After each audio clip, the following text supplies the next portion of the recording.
Hello, listening friends. ਸੁਣਨ ਵਾਲੇ ਦੋਸਤੋ ਕੀ ਹਾਲ ਹੈ? Welcome to this very special and important broadcast. ਇਸ ਬਹੁਤ ਹੀ ਖਾਸ ਤੇ ਅਹਿਮ ਪ੍ਰੋਗਰਾਮ ਵਿੱਚ ਸ਼ਿਰਕਤ ਲਈ ਖੁਸ਼ਾਮਦੀਦ। It is the last in a series of broadcasts on the blessings of surrender. ਦਸਤਬਰਦਾਰੀ ਦੀਆਂ ਬਰਕਤਾਂ ਦੇ ਸਿਲਸਿਲੇ ਦਾ ਅੱਜ ਆਖਰੀ ਪ੍ਰੋਗਰਾਮ ਹੈ। Last time I promised to tell you what God did to the Israeli general who made mockery of the man of God. ਪਿਛਲੀ ਵਾਰੀ ਮੈਂ ਤੁਹਾਨੂੰ ਦੱਸਣ ਦਾ ਵਾਅਦਾ ਕੀਤਾ ਸੀ ਕਿ ਖੁਦਾ ਨੇ ਇਸਰਾਏਲੀ ਜਰਨੈਲ ਨਾਲ ਜਿਨ੍ਹਾਂ ਮਰਦੇ ਖੁਦਾ ਦਾ ਮਜ਼ਾਕ ਉਡਾਇਆ ਸੀ ਕੀ ਕੀਤਾ। What did he do? ਖੁਦਾ ਨੇ ਕੀ ਕੀਤਾ? Well, God first sent fear into the hearts of the Syrians. ਖੁਦਾ ਨੇ ਪਹਿਲਾਂ ਅਰਾਮੀਆਂ ਦੇ ਦਿਲ ਵਿੱਚ ਆਪਣਾ ਡਰ ਘੱਲਿਆ। And they were soon running like rabbits. ਤੇ ਉਹ ਛੇਤੀ ਵਿੱਚ ਖਰਗੋਸ਼ਾਂ ਵਾਂਗਰ ਨਸਣ ਲੱਗ ਪਏ। They left everything behind. ਉਹ ਸਭ ਕੁਝ ਪਿੱਛੇ ਛੱਡ ਗਏ। Not only their food and their drink, ਨਾ ਸਿਰਫ ਆਪਣੀ ਰੋਟੀ ਪਾਣੀ, but their clothes, their gold and their silver. ਬਲਕਿ ਆਪਣੇ ਕੱਪੜੇ ਤੇ ਆਪਣਾ ਸੋਨਾ ਤੇ ਆਪਣੀ ਚਾਂਦੀ ਵੀ। In verse 3 of 2 Kings chapter 7, ਦੂਸਰੇ ਸਲਾਤੀਨ ਦੇ 7ਵੇਂ ਬਾਬ ਦੀ ਤੀਸਰੀ ਆਇਤ ਵਿੱਚ we read that there were 4 lepers outside of the city wall. ਅਸੀਂ ਪੜ੍ਹਨੇ ਹਾਂ ਕਿ ਸ਼ਹਿਰ ਦੀ ਦੀਵਾਰ ਦੇ ਬਾਹਰ 4 ਕੋੜੀ ਸਨ। The Jewish people sent the lepers outside of the community. ਯਹੂਦੀ ਲੋਕ ਕੋੜੀਆਂ ਨੂੰ ਆਬਾਦੀਆਂ ਤੋਂ ਬਾਹਰ ਕੱਢ ਦਿੰਦੇ ਸਨ। Outside of the gate of Samaria. Samaria ਦੇ ਫਾਟਕ ਤੋਂ ਵੀ ਬਾਹਰ। Lepers were put in a house outside of the city which was called the house of the unfortunate. ਕੋੜੀਆਂ ਨੂੰ ਸ਼ਹਿਰੋਂ ਬਾਹਰ ਇੱਕ ਮਕਾਨ ਵਿੱਚ ਰੱਖਿਆ ਜਾਂਦਾ ਸੀ ਜਿਹੜਾ ਬਦਕਿਸਮਤਾਂ ਦਾ ਘਰ ਅਖਵਾਂਦਾ ਸੀ। Leprosy was repugnant to the Jews. ਯਹੂਦੀਆਂ ਲਈ ਕੋੜ ਨਾਗਵਾਰ ਸੀ। Not merely because it was contagious, but because it represented the ugliness of sin. ਨਾ ਸਿਰਫ ਇਹ ਕਿ ਛੂਤ ਦੀ ਬਿਮਾਰੀ ਦੇ ਤੌਰ ਤੇ ਬਲਕਿ ਇਸ ਵਾਸਤੇ ਵੀ ਕਿ ਗੁਨਾਹ ਦੀ ਬਦਸੂਰਤੀ ਦੀ ਨੁਮਾਇੰਦਗੀ ਕਰਦਾ ਸੀ। The leper was a sinner and his life was a living death. ਕੋੜੀ ਗੁਨਾਹਗਾਰ ਹੁੰਦਾ ਸੀ ਤੇ ਉਹਦੀ ਜ਼ਿੰਦਗੀ ਜ਼ਿੰਦਾ ਮੌਤ ਸੀ। And that is why we read that only Jesus touched lepers. ਤੇ ਇਹੋ ਹੀ ਵਜ੍ਹਾ ਹੈ ਕਿ ਅਸੀਂ ਪੜ੍ਹਨੇ ਹਾਂ ਕਿ ਸਿਰਫ ਯਿਸੂ ਕੋੜੀਆਂ ਨੂੰ ਛੂੰਹਦਾ ਸੀ। Why? ਕਿਉਂ? Because he is our sin bearer. ਕਿਉਂ ਜੋ ਉਹ ਸਾਡੇ ਗੁਨਾਹ ਚੁੱਕਣ ਵਾਲਾ ਹੈ। You and I were spiritual lepers. ਤੁਸੀਂ ਤੇ ਮੈਂ ਰੂਹਾਨੀ ਕੋੜੇ ਹਾਂ। But God loved us. ਪਰ ਖੁਦਾ ਨੇ ਸਾਡੇ ਨਾਲ ਪਿਆਰ ਕੀਤਾ। God touched our hearts and God convicted us. ਖੁਦਾ ਨੇ ਸਾਡੇ ਦਿਲਾਂ ਨੂੰ ਛੂਹਿਆ ਤੇ ਸਾਨੂੰ ਮੁਜਰਮ ਸਾਬਤ ਕੀਤਾ। God cleansed us and forgave us. ਖੁਦਾ ਨੇ ਸਾਨੂੰ ਸਾਫ਼ ਕੀਤਾ ਤੇ ਸਾਨੂੰ ਮਾਫ਼ ਕੀਤਾ। These 4 lepers were the first to discover the good news. ਇਹ 4 ਕੋੜੀ ਖੁਸ਼ਖਬਰੀ ਨੂੰ ਲੱਭਣ ਵਾਲੇ ਪਹਿਲੇ ਬੰਦੇ ਸਨ। How did it happen? ਇਹ ਕਿਸ ਤਰ੍ਹਾਂ ਹੋਇਆ? Well, they were starving to death in their house of isolation. ਉਹ ਆਪਣੇ ਘਰ ਵਿੱਚ ਜਿਹੜਾ ਅਲੈਦਗੀ ਦਾ ਘਰ ਸੀ ਭੁੱਖੇ ਮਰ ਰਹੇ ਸਨ। Normally someone would come out of the city and push the food through a hole in the wall. ਅਮੂਮਨ ਕੋਈ ਬੰਦਾ ਸ਼ਹਿਰੋਂ ਬਾਹਰ ਆਉਂਦਾ ਸੀ ਤੇ ਦੀਵਾਰ ਵਿੱਚ ਬਣੇ ਸੁਰਾਖ ਦੇ ਜ਼ਰੀਏ ਖੁਰਾਕ ਨੂੰ ਅੰਦਰ ਟਿਕ ਦਿੰਦਾ ਸੀ। But because the people were not able to come out of the city, ਪਰ ਕਿਉਂਕਿ ਲੋਕ ਇਸ ਸ਼ਹਿਰ ਤੋਂ ਬਾਹਰ ਨਹੀਂ ਸਣ ਆ ਸਕਦੇ, the lepers were not getting any food. ਕੋੜੀਆਂ ਨੂੰ ਕੋਈ ਖੁਰਾਕ ਨਹੀਂ ਮਿਲ ਰਹੀ ਸੀ। They were the first ones to suffer. ਦੁੱਖ ਉਠਾਉਣ ਵਾਲੇ ਉਹ ਪਹਿਲੇ ਲੋਕ ਸਨ। They began to detect that something was wrong. ਉਹਨਾਂ ਮਾਲੂਮ ਕੀਤਾ ਕਿ ਕੁਝ ਖਰਾਬੀ ਹੈ। So out of desperation, the 4 lepers came out of the house of imprisonment. ਤਦ ਮਾਯੂਸੀ ਵਿੱਚ 4 ਕੋੜੀ ਕੈਦਖਾਨੇ ਵਿੱਚੋਂ ਨਿਕਲ ਪਏ। Out of desperation, they were willing to throw themselves at the mercy of anyone. ਮਾਯੂਸੀ ਵਿੱਚ ਉਹ ਆਪਣੇ ਆਪ ਨੂੰ ਕਿਸੇ ਦੇ ਰਹਿਮੋ ਕਰਮ ਤੇ ਸੁੱਟਣ ਲਈ ਤਿਆਰ ਸਨ। How true this is in our lives. ਇਹ ਗੱਲ ਸਾਡੀ ਜ਼ਿੰਦਗੀਆਂ ਵਿੱਚ ਕਿੰਨੀ ਸੱਚੀ ਹੈ। When people came to the end of themselves and their inadequacy, ਜਦੋਂ ਲੋਕੀ ਆਪਣੇ ਆਪ ਦੇ ਅਖੀਰ ਤੇ ਆਪਣੀ ਜ਼ਿੰਦਗੀ ਦੇ ਸਿਰੇ ਤੇ ਪਹੁੰਚ ਜਾਂਦੇ ਨੇ, when they get to the end of their resourcefulness, ਜਦੋਂ ਆਪਣੀ ਚਾਰਾਸਾਜ਼ੀ ਤੇ ਸੂਝ-ਬੂਝ ਦੀ ਆਖਰੀ ਹੱਦ ਤੇ ਪਹੁੰਚਦੇ ਨੇ, when they begin to seek God out of desperation, ਤੇ ਫਿਰ ਉਹ ਨਾਉਮੀਦੀ ਵਿੱਚ ਖੁਦਾ ਨੂੰ ਤਲਾਸ਼ ਕਰਨਾ ਸ਼ੁਰੂ ਕਰ ਦਿੰਦੇ ਨੇ, they will find God. ਉਹ ਖੁਦਾ ਨੂੰ ਲੱਭ ਲੈਂਦੇ ਨੇ। God is not only ready to receive them and to bless them, but also to save them. ਖੁਦਾ ਨਾ ਸਿਰਫ ਉਹਨਾਂ ਨੂੰ ਕਬੂਲ ਕਰਨ ਵਾਸਤੇ ਤੇ ਬਰਕਤ ਦੇਣ ਲਈ ਤਿਆਰ ਹੁੰਦਾ ਹੈ, ਬਲਕਿ ਉਹਨਾਂ ਨੂੰ ਬਚਾਉਣ ਲਈ ਵੀ ਤਿਆਰ ਹੁੰਦਾ ਹੈ। You may be in that place in your life right now. ਹੋ ਸਕਦਾ ਹੈ ਹੁਣ ਤੁਸੀਂ ਆਪਣੀ ਜ਼ਿੰਦਗੀ 'ਚ ਵੀ ਇਸ ਮੁਕਾਮ ਤੇ ਹੋਵੋ। You may feel that no one seems to understand you. ਸ਼ਾਇਦ ਤੁਸੀਂ ਮਹਿਸੂਸ ਕਰ ਰਹੇ ਹੋ ਕਿ ਤੁਹਾਨੂੰ ਕੋਈ ਵੀ ਸਮਝ ਨਹੀਂ ਰਿਹਾ। You may feel that no one seems to care about you. ਸ਼ਾਇਦ ਤੁਹਾਨੂੰ ਮਹਿਸੂਸ ਹੁੰਦਾ ਹੋਵੇ ਕਿ ਕੋਈ ਵੀ ਤੁਹਾਡੀ ਪਰਵਾਹ ਨਹੀਂ ਕਰ ਰਿਹਾ। Things may be falling apart in your life, and in desperation you start listening to this broadcast today. ਹੋ ਸਕਦਾ ਹੈ ਤੁਹਾਡੀ ਜ਼ਿੰਦਗੀ ਵਿੱਚ ਚੀਜ਼ਾਂ ਟੁੱਟ ਭੱਜ ਰਹੀਆਂ ਹੋਣ ਤੇ ਨਾਉਮੀਦੀ ਵਿੱਚ ਤੁਸੀਂ ਅੱਜ ਇਸ ਪ੍ਰੋਗਰਾਮ ਨੂੰ ਸੁਣਨਾ ਸ਼ੁਰੂ ਕੀਤਾ ਹੋਵੇ। God is calling you because He loves you. ਖੁਦਾ ਤੁਹਾਨੂੰ ਬੁਲਾ ਰਿਹਾ ਹੈ ਕਿਉਂਕਿ ਉਹ ਤੁਹਾਨੂੰ ਪਿਆਰ ਕਰਦਾ ਹੈ। God has a blessing and a feast in store for you. ਖੁਦਾ ਦੇ ਕੋਲ ਤੁਹਾਡੇ ਲਈ ਪਹਿਲਾਂ ਹੀ ਬਰਕਤ ਹੈ ਤੇ ਦਾਵਤ ਹੈ। Will you throw yourself at His mercy today? ਕੀ ਅੱਜ ਤੁਸੀਂ ਆਪਣੇ ਆਪ ਨੂੰ ਉਹਦੇ ਰਹਿਮ ਤੇ ਛੱਡ ਦਿਓਗੇ? It will be the only decision that is worth making in life. ਸਿਰਫ ਇਹੋ ਹੀ ਫੈਸਲਾ ਹੈ ਜਿਹੜਾ ਜ਼ਿੰਦਗੀ ਵਿੱਚ ਕਰਨ ਦੇ ਕਾਬਲ ਹੈ। All other decisions pale in comparison. ਦੂਜੇ ਸਾਰੇ ਫੈਸਲੇ ਮੁਕਾਬਲੇ ਵਿੱਚ ਫਿੱਕੇ ਪੈ ਜਾਂਦੇ ਨੇ। Let's look again at 2 Kings. ਆਓ ਦੁਬਾਰਾ ਦੂਸਰੇ ਸਲਾਤੀਨ ਨੂੰ ਵੇਖੀਏ। These lepers were looking for salvation in the camp of the Syrians. ਉਹ ਕੋੜੀ ਅਰਾਮੀਆਂ ਦੇ ਕੈਂਪ ਵਿੱਚ ਨਜਾਤ ਲੱਭ ਰਹੇ ਸਨ। However, they made the greatest discovery of their life. ਫਿਰ ਵੀ ਉਹਨਾਂ ਜ਼ਿੰਦਗੀ ਦੀ ਸਭ ਤੋਂ ਵੱਡੀ ਚੀਜ਼ ਦਰਿਆਫਤ ਕੀਤੀ। As these lepers began to tippy-toe around the first tent, ਜਿਵੇਂ ਹੀ ਇਹਨਾਂ ਕੋੜੀਆਂ ਨੇ ਪਹਿਲੇ ਅਰਾਮੀ ਖੈਮੇ ਵਿੱਚ ਫਿਰਨਾ ਸ਼ੁਰੂ ਕੀਤਾ, they found that nobody was there. ਉਹਨਾਂ ਨੂੰ ਪਤਾ ਲੱਗਾ ਕਿ ਉੱਥੇ ਕੋਈ ਵੀ ਨਹੀਂ। The tent was full of food. ਖੈਮਾ ਖੁਰਾਕ ਨਾਲ ਭਰਿਆ ਹੋਇਆ ਸੀ। So they did not ask any questions, they just ate. ਫਿਰ ਉਹਨਾਂ ਨੇ ਕੋਈ ਸਵਾਲ ਨਹੀਂ ਪੁੱਛਿਆ, ਸਿਰਫ ਖਾਧਾ। Then they went to the next tent. ਫਿਰ ਉਹ ਅਗਲੇ ਖੈਮੇ ਵੱਲ ਗਏ। Then the next tent. ਫਿਰ ਅਗਲੇ ਵਿੱਚ। Then the next tent. ਫਿਰ ਉਦੋਂ ਅਗਲੇ ਵਿੱਚ। It is hard to imagine the excitement that the poor lepers must have experienced. ਉਸ ਜੋਸ਼ ਨੂੰ ਤਸੱਵਰ ਵਿੱਚ ਲਿਆਣਾ ਮੁਸ਼ਕਲ ਹੈ ਜਿਹੜਾ ਇਹਨਾਂ ਗਰੀਬ ਕੋੜੀਆਂ ਨੇ ਉਸ ਵਕਤ ਮਹਿਸੂਸ ਕੀਤਾ ਹੋਵੇਗਾ। This was the biggest feast of their lives.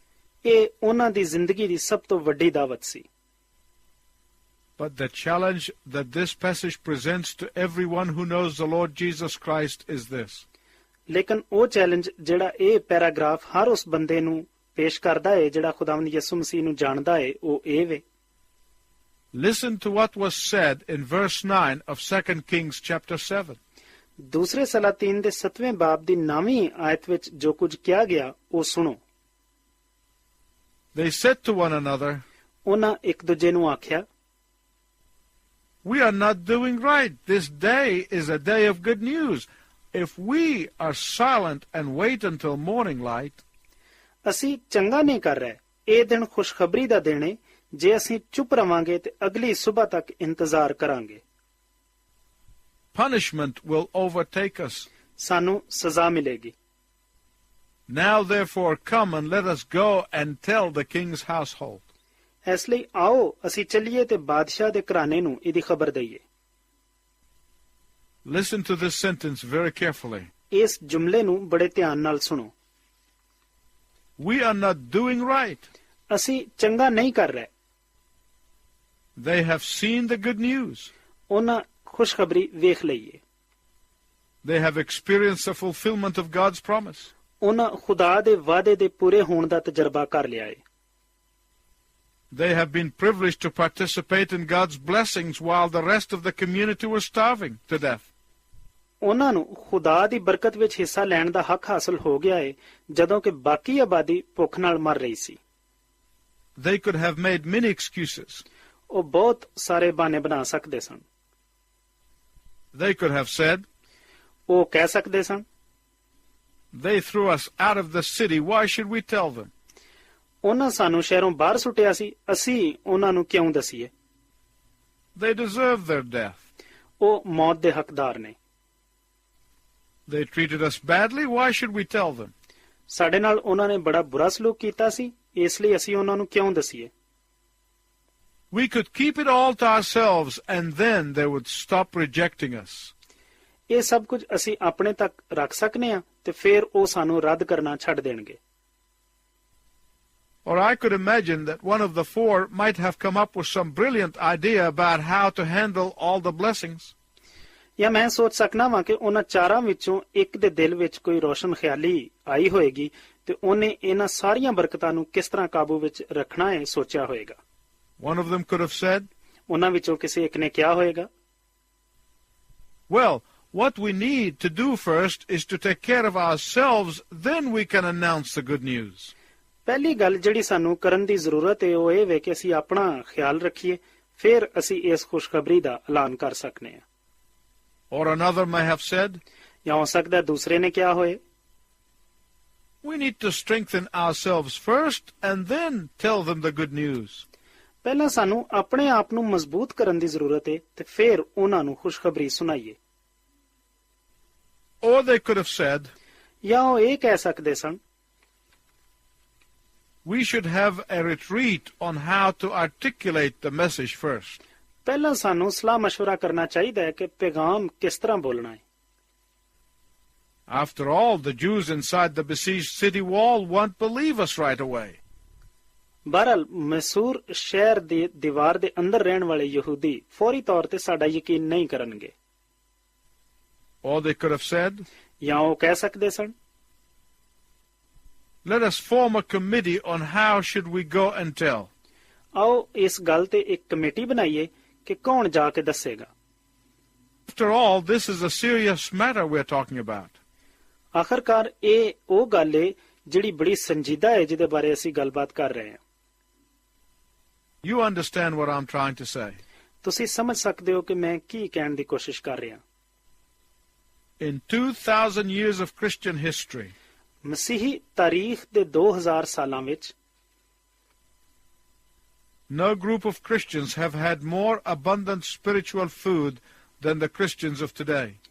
ਮਸੀਹਾਂ ਦੇ ਕਿਸੇ ਵੀ ਗਰੋਹ ਨੂੰ ਅੱਜ ਦੇ ਮਸੀਹਾਂ ਦੇ ਮੁਕਾਬਲੇ ਵਿੱਚ ਜ਼ਿਆਦਾ ਰੂਹਾਨੀ ਖੁਰਾਕ ਨਹੀਂ ਮਿਲੀ। And I believe Jesus expects more of us than just lip service. ਤੇ ਮੇਰਾ ਈਮਾਨ ਹੈ ਕਿ ਖੁਦਾਵੰਦ ਯਿਸੂ ਮਸੀਹ ਸਾਡੇ ਕੋਲੋਂ ਮਹਿਜ਼ ਹੋਂਠਾਂ ਦੀ ਨਿਸਬਤ ਜ਼ਿਆਦਾ ਤੋਕੋ ਕਰਦਾ ਹੈ। To whom much is given, much is required. ਜਿਹਨੂੰ ਬਹੁਤਾ ਦਿੱਤਾ ਗਿਆ ਹੈ ਉਹਦੇ ਕੋਲੋਂ ਬਹੁਤਾ ਤਲਬ ਕੀਤਾ ਜਾਏਗਾ। If you are a believer in Jesus Christ, please listen carefully. ਜੇ ਤੁਸੀਂ ਯਿਸੂ ਮਸੀਹ ਵਿੱਚ ਇਮਾਨਦਾਰ ਹੋ ਤੇ ਮਿਹਰਬਾਨੀ ਕਰਕੇ ਮੇਰੀ ਗੱਲ ਗੌਰ ਨਾਲ ਸੁਣੋ। You do not have to begin to get ready to start to learn to be equipped to tell the good news. ਦੂਜਿਆਂ ਨੂੰ ਖੁਸ਼ਖਬਰੀ ਸੁਣਾਉਣ ਲਈ ਤੁਹਾਨੂੰ ਸਿੱਖਣ ਲਈ ਤਿਆਰ ਹੋਣ ਵਾਸਤੇ ਸ਼ੁਰੂ ਨਹੀਂ ਕਰਨਾ ਪੈਂਦਾ। The good news tells itself. ਖੁਸ਼ਖਬਰੀ ਆਪਣਾ ਆਪ ਹੀ ਦੱਸਦੀ ਹੈ। You make the decision and commitment to tell the good news. ਤੁਸੀਂ ਖੁਸ਼ਖਬਰੀ ਸੁਣਾਉਣ ਦਾ ਫੈਸਲਾ ਕਰਦੇ ਹੋ ਤੇ ਫਿਰ ਉਸ ਫੈਸਲੇ ਤੇ ਪਾਬੰਦ ਹੋ ਜਾਂਦੇ ਹੋ। And God will do the rest. ਤੇ ਬਾਕੀ ਦਾ ਕੰਮ ਖੁਦਾ ਖੁਦ ਕਰੇਗਾ। You say to yourself, ਤੁਸੀਂ ਆਪਣੇ ਆਪ ਨੂੰ ਕਹਿੰਦੇ ਹੋ, I am not doing right, and begin to speak. ਮੈਂ ਠੀਕ ਨਹੀਂ ਕਰ ਰਿਹਾ ਤੇ ਬੋਲਣਾ ਸ਼ੁਰੂ ਕਰ ਦਿੰਦੇ ਹੋ। And God will give you the words. ਤੇ ਖੁਦਾ ਤੁਹਾਨੂੰ ਲਫ਼ਜ਼ ਦੇਵੇਗਾ।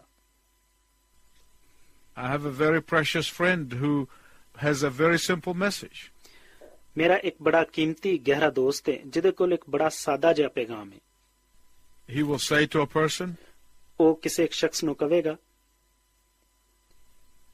would you watch your son die for a criminal? ਕੀ ਤੁਸੀਂ ਆਪਣੇ ਪੁੱਤਰ ਨੂੰ ਕਿਸੇ ਮੁਜਰਮ ਵਾਸਤੇ ਮਰਦਿਆਂ ਵੇਖੋਗੇ? Of course, the answer is no. ਬੇਸ਼ੱਕ ਇਹਦਾ ਜਵਾਬ ਨਾ ਹੀ ਹੈ। Then he will say to them, ਤਦ ਉਹ ਉਹਨਾਂ ਨੂੰ ਆਖੇਗਾ, that's what God did for me. ਇਹੋ ਹੀ ਗੱਲ ਹੈ ਜੋ ਖੁਦਾ ਨੇ ਮੇਰੇ ਲਈ ਕੀਤੀ। It is so simple and yet so profound. ਇਹ ਗੱਲ ਬਹੁਤ ਸਾਦਾ ਤੇ ਫਿਰ ਵੀ ਇਸ ਕਦਰ ਗਹਿਰੀ ਹੈ। Some of you might say, ਸ਼ਾਇਦ ਤੁਹਾਡੇ ਵਿੱਚੋਂ ਬਾਜ਼ੇ ਕਹਿਣ, I don't have the gift to evangelize. ਮੇਰੇ ਕੋਲ ਬਸ਼ਾਰਤ ਦੀ ਨਿਮਤ ਨਹੀਂ। Fine, what gift do you have? ਬੜੀ ਚੰਗੀ ਗੱਲ ਹੈ, ਪਰ ਤੁਹਾਡੇ ਕੋਲ ਕਿਹੜੀ ਨਿਮਤ ਹੈ? Do you have the gift of prayer? ਕੀ ਤੁਹਾਡੇ ਕੋਲ ਦੁਆ ਦੀ ਨਿਮਤ ਹੈ? Then intercede for the lost. ਤੇ ਫਿਰ ਗਵਾਚਿਆਂ ਹੋਇਆਂ ਲਈ ਸ਼ਫਾਅਤ ਕਰੋ। Do you have the gift of giving? ਕੀ ਤੁਹਾਡੇ ਕੋਲ ਦੂਸਰਿਆਂ ਨੂੰ ਦੇਣ ਦੀ ਨਿਮਤ ਹੈ? Then give generously to reach the lost. ਤੇ ਫਿਰ ਗਵਾਚਿਆਂ ਹੋਇਆਂ ਕੋਲ ਪਹੁੰਚਣ ਲਈ ਫਿਆਜ਼ੀ ਨਾਲ ਦਿਓ। Do you have the gift of mercy? ਕੀ ਤੁਹਾਡੇ ਕੋਲ ਰਹਿਮ ਦੀ ਨਿਮਤ ਹੈ? Then express it and use it, and God will bring people to the kingdom through you. ਤੇ ਫਿਰ ਇਹਨੂੰ ਜ਼ਾਹਿਰ ਕਰੋ ਤੇ ਇਸਤੇਮਾਲ ਕਰੋ ਤੇ ਖੁਦਾ ਤੁਹਾਡੇ ਵਸੀਲੇ ਨਾਲ ਆਪਣੀ ਬਾਦਸ਼ਾਹੀ ਵਿੱਚ ਬਹੁਤ ਜ਼ਿਆਦਾ ਲੋਕਾਂ ਨੂੰ ਲਿਆਏਗਾ। Whatever gift God has given you, ਜਿਹੜੀ ਨਿਮਤ ਵੀ ਖੁਦਾ ਨੇ ਤੁਹਾਨੂੰ ਦਿੱਤੀ ਹੈ, He wants you to use it so that by any means some will be saved. ਉਹ ਚਾਹੁੰਦਾ ਹੈ ਤੁਸੀਂ ਇਹਨੂੰ ਇਸਤੇਮਾਲ ਕਰੋ ਤਾਂ ਜੋ ਕਿਸੇ ਵੀ ਜ਼ਰੀਏ ਕੋਈ ਬਚ ਜਾਏ। The lepers said to one another, ਕੋੜੀਆਂ ਨੇ ਇੱਕ ਦੂਸਰੇ ਨੂੰ ਆਖਿਆ, this is a day of good news, ਇਹ ਖੁਸ਼ਖਬਰੀ ਦਾ ਦਿਨ ਹੈ and we are not doing right. ਤੇ ਅਸੀਂ ਚੰਗਾ ਨਹੀਂ ਕਰ ਰਹੇ। We cannot keep it to ourselves. ਇਸ ਖੁਸ਼ਖਬਰੀ ਨੂੰ ਅਸੀਂ ਆਪਣੇ ਕੋਲ ਨਹੀਂ ਰੱਖ ਸਕਦੇ। It is not right when we focus our energy, our activities, and our money all on ourselves. ਇਹ ਚੰਗਾ ਨਹੀਂ ਹੁੰਦਾ ਜਦੋਂ ਅਸੀਂ ਆਪਣੀ ਸਾਰੀ ਤਵਾਨਾਈ, ਆਪਣੀ ਸਰਗਰਮੀਆਂ ਤੇ ਆਪਣੇ ਰੁਪਏ ਪੈਸੇ ਦਾ ਮਰਕਜ਼ ਆਪਣੇ ਆਪ ਨੂੰ ਬਣਾ ਲੈਨੇ ਆ। While out there, millions of people are starving spiritually. ਜਦੋਂ ਕਿ ਬਾਹਰ ਲੱਖਾਂ ਲੋਕੀ ਰੂਹਾਨੀ ਤੌਰ ਤੇ ਭੁੱਖੇ ਮਰ ਰਹੇ ਨੇ। The last words of Jesus to the disciples before he was ascended into heaven were not, ਯਿਸੂ ਮਸੀਹ ਦੇ ਆਪਣੇ ਸ਼ਾਗਿਰਦਾਂ ਨੂੰ ਆਖਰੀ ਅਲਫਾਜ਼ ਇਸ ਤੋਂ ਪਹਿਲਾਂ ਕਿ ਉਹ ਅਸਮਾਨ ਤੇ ਚਲਾ ਜਾਂਦਾ ਇਹ ਨਹੀਂ ਸਨ, go and conduct seminars on how to get along with each other. ਜਾਓ ਤੇ ਸੈਮੀਨਾਰ ਕਰੋ ਕਿ ਇੱਕ ਦੂਸਰੇ ਦੇ ਨਾਲ ਕਿਸ ਤਰ੍ਹਾਂ ਚੱਲਣਾ ਹੈ। Or go and spend your time on improving yourself. ਜਾਂ ਜਾਓ ਤੇ ਆਪਣੇ ਆਪ ਦੀ ਇਸਲਾਹ ਕਰਨ ਵਿੱਚ ਆਪਣਾ ਵਕਤ ਖਰਚ ਕਰੋ। Or go and work hard on how to be accepted by society. ਜਾਂ ਜਾਓ ਤੇ ਇਸ ਗੱਲ ਤੇ ਮਿਹਨਤ ਕਰੋ ਕਿ ਸੁਸਾਇਟੀ ਵਿੱਚ ਕਿਸ ਤਰ੍ਹਾਂ ਕਬੂਲ ਕੀਤਾ ਜਾਣਾ ਹੈ। Or go and form committees and study the subject. ਜਾਂ ਜਾਓ ਤੇ ਕਮੇਟੀਆਂ ਬਣਾਓ ਤੇ ਮਜ਼ਮੂਨ ਦਾ ਮਤਾਲਿਆ ਕਰੋ। No. ਨਹੀਂ। Matthew 28:18, Jesus said, ਮੱਤੀ ਦੀ ਅੰਜੀਲ ਦੇ 28ਵੇਂ ਬਾਬ ਦੀ 18ਵੀਂ ਆਇਤ ਵਿੱਚ ਯਿਸੂ ਮਸੀਹ ਨੇ ਕਿਹਾ, go and make disciples of all nations. ਜਾਓ ਤੇ ਸਾਰੀ ਕੌਮਾਂ ਨੂੰ ਸ਼ਾਗਿਰਦ ਬਣਾਓ। In Mark 16:15, Jesus said, Marcus ਦੀ ਅੰਜੀਲ ਦੇ 16ਵੇਂ ਬਾਬ ਦੇ 15ਵੀਂ ਆਇਤ ਵਿੱਚ ਯਿਸੂ ਨੇ ਕਿਹਾ, go and preach the gospel to the whole creation. ਜਾਓ ਤੇ ਸਾਰੀ ਖਲਕ ਦੇ ਸਾਹਮਣੇ ਖੁਸ਼ਖਬਰੀ ਸੁਣਾਓ। In Luke 24:48, Jesus said, ਲੂਕਾ ਦੀ ਅੰਜੀਲ ਦੇ 24ਵੇਂ ਬਾਬ ਦੀ 48ਵੀਂ ਆਇਤ ਵਿੱਚ ਯਿਸੂ ਨੇ ਕਿਹਾ, you are my witnesses. ਤੁਸੀਂ ਮੇਰੇ ਗਵਾਹ ਹੋ। In John 20:21, Jesus said, ਯੂਹੰਨਾ ਦੀ ਅੰਜੀਲ ਉਹਦੇ 20ਵੇਂ ਬਾਬ ਦੀ 21ਵੀਂ ਆਇਤ ਵਿੱਚ ਯਿਸੂ ਨੇ ਆਖਿਆ, as the Father sent me, even so send I you. ਜਿਸ ਤਰ੍ਹਾਂ ਬਾਪ ਨੇ ਮੈਨੂੰ ਘੱਲਿਆ ਹੈ ਇਸ ਤਰ੍ਹਾਂ ਮੈਂ ਤੁਹਾਨੂੰ ਘੱਲਣਾ ਵਾਂ। In Acts 1:18, ਅਮਾਲ ਦੀ ਕਿਤਾਬ ਦੇ ਪਹਿਲੇ ਬਾਬ ਦੀ 8ਵੀਂ ਆਇਤ ਵਿੱਚ Jesus said, ਯਿਸੂ ਨੇ ਕਿਹਾ, You shall be my witnesses in Jerusalem, Judea, and Samaria, and the end of the earth. ਤੁਸੀਂ ਯਰੂਸ਼ਲਮ, ਯਹੂਦੀਆ ਤੇ ਸਾਮਰੀਆ ਤੇ ਜ਼ਮੀਨ ਦੀ ਇੰਤਹਾ ਤੱਕ ਮੇਰੇ ਗਵਾਹ ਹੋਵੋਗੇ। This is a day of good news, and we are not doing right. ਅੱਜ ਖੁਸ਼ਖਬਰੀ ਦਾ ਦਿਨ ਹੈ ਤੇ ਅਸੀਂ ਚੰਗਾ ਨਹੀਂ ਕਰ ਰਹੇ। Let's go and tell the good news to everyone who would listen. ਆਓ ਚਲਿਏ ਤੇ ਹਰ ਸੁਣਨ ਵਾਲੇ ਨੂੰ ਖੁਸ਼ਖਬਰੀ ਸੁਣਾਈਏ। The Bible said that when the good news was announced by these unlikely evangelists, Bible ਨੇ ਕਿਹਾ ਕਿ ਜਦੋਂ ਇਹਨਾਂ ਨਾਮਕਬੂਲ ਮੁਬਸ਼ਰਾਂ ਨੇ ਖੁਸ਼ਖਬਰੀ ਸੁਣਾਈ, all the people ran out, and in the process they trampled the general underfoot. ਸਾਰੇ ਲੋਕੀ ਦੌੜੇ ਗਏ ਤੇ ਇਸ ਅਮਲ ਵਿੱਚ ਉਹ ਜਰਨੈਲ ਪੈਰਾਂ ਥੱਲੇ ਮਿਧਿਆ ਗਿਆ। He saw it but could not experience it. ਉਹਨੇ ਇਹ ਜ਼ਰੂਰ ਵੇਖਿਆ ਪਰ ਉਹ ਇਹਦਾ ਤਜਰਬਾ ਨਾ ਕਰ ਸਕਿਆ। My listening friends, as we bring this whole series to a close, please listen carefully. ਪੈਗਾਮ ਸੁਣਨ ਵਾਲੇ ਦੋਸਤੋ, ਜਦੋਂ ਅਸੀਂ ਇਸ ਸਾਰੀ ਸੀਰੀਜ਼ ਨੂੰ ਖਤਮ ਕਰ ਰਹੇ ਹਾਂ ਤੇ ਮਿਹਰਬਾਨੀ ਕਰਕੇ ਗੌਰ ਨਾਲ ਸੁਣੋ। To those of you who are being challenged afresh today by the urgency of the message of sharing the gospel, ਤੁਹਾਡੇ ਵਿੱਚੋਂ ਉਹ ਜਿਨ੍ਹਾਂ ਨੂੰ ਅੱਜ ਨਵੇਂ ਸਿਰੇ ਤੋਂ ਚੈਲੰਜ ਮਿਲ ਰਿਹਾ ਹੈ ਕਿ ਖੁਸ਼ਖਬਰੀ ਦੇ ਪੈਗਾਮ ਦੀ ਜ਼ਰੂਰਤ ਵਿੱਚ ਹਿੱਸਾ ਲੈਣ, I hope that you will pray that God will renew the desire in your heart to share the good news. ਮੈਨੂੰ ਉਮੀਦ ਹੈ ਕਿ ਖੁਸ਼ਖਬਰੀ ਦੇ ਵਿੱਚ ਹਿੱਸਾ ਲੈਣ ਲਈ ਤੁਸੀਂ ਦੁਆ ਕਰੋਗੇ ਕਿ ਖੁਦਾ ਤੁਹਾਡੇ ਦਿਲ ਵਿੱਚ ਐਸੀ ਖੁਆਇਸ਼ ਨੂੰ ਨਵੇਂ ਸਿਰੇ ਤੋਂ ਪੈਦਾ ਕਰੇਗਾ। Anyone listening who might be cynical and unwilling to believe the message of salvation, ਕੋਈ ਵੀ ਸੁਣਨ ਵਾਲਾ ਜਿਹੜਾ ਰੁੱਖਾ ਤੇ ਨਿਜਾਤ ਦੇ ਪੈਗਾਮ ਨੂੰ ਮੰਨਣ ਲਈ ਰਾਜ਼ੀ ਨਾ ਹੋਵੇ, you can turn around and be saved from the pending judgment. ਤੁਸੀਂ ਉਹਨੂੰ ਪਿੱਛੇ ਮੋੜ ਸਕਦੇ ਹੋ ਤੇ ਆਉਣ ਵਾਲੇ ਗਜ਼ਬ ਤੋਂ ਬਚਾ ਸਕਦੇ ਹੋ। Or you may be a person who has been sitting on the sidelines. ਜਾਂ ਹੋ ਸਕਦਾ ਹੈ ਤੁਸੀਂ ਇੰਜ ਦੇ ਬੰਦੇ ਹੋਵੋ ਕਿ ਜਿਹੜਾ ਇੱਕ ਪਾਸੇ ਬੈਠਾ ਹੋਵੇ। You have been indifferent until now, ਹੁਣ ਤੱਕ ਤੁਸੀਂ ਲਾਤਾਲੁਕ ਰਹੇ ਹੋ, but you heard the voice of God today. ਪਰ ਅੱਜ ਤੁਸੀਂ ਖੁਦਾ ਦੀ ਆਵਾਜ਼ ਸੁਣੀ ਹੈ। You need to give your life over to Him ਤੁਹਾਨੂੰ ਆਪਣੀ ਜ਼ਿੰਦਗੀ ਉਹਨੂੰ ਦੇਣ ਦੀ ਜ਼ਰੂਰਤ ਹੈ and receive His gift of eternal life. ਤੇ ਉਹਦੀ ਅਬਦੀ ਜ਼ਿੰਦਗੀ ਦੀ ਨਿਮਤ ਹਾਸਲ ਕਰੋ। Will you turn to Him ਕੀ ਤੁਸੀਂ ਉਹਦੇ ਵੱਲ ਮੁੜੋਗੇ? and then write to us and tell us about it? ਤੇ ਫਿਰ ਸਾਨੂੰ ਲਿਖੋ ਤੇ ਇਹਦੇ ਬਾਰੇ ਦੱਸੋ। Until next time, I wish you God's richest blessing. ਅਗਲੇ ਵਕਤ ਤੱਕ ਲਈ ਮੈਂ ਚਾਹਨਾ ਖੁਦਾ ਤੁਹਾਨੂੰ ਢੇਰਾਂ ਬਰਕਤ ਦੇਵੇ।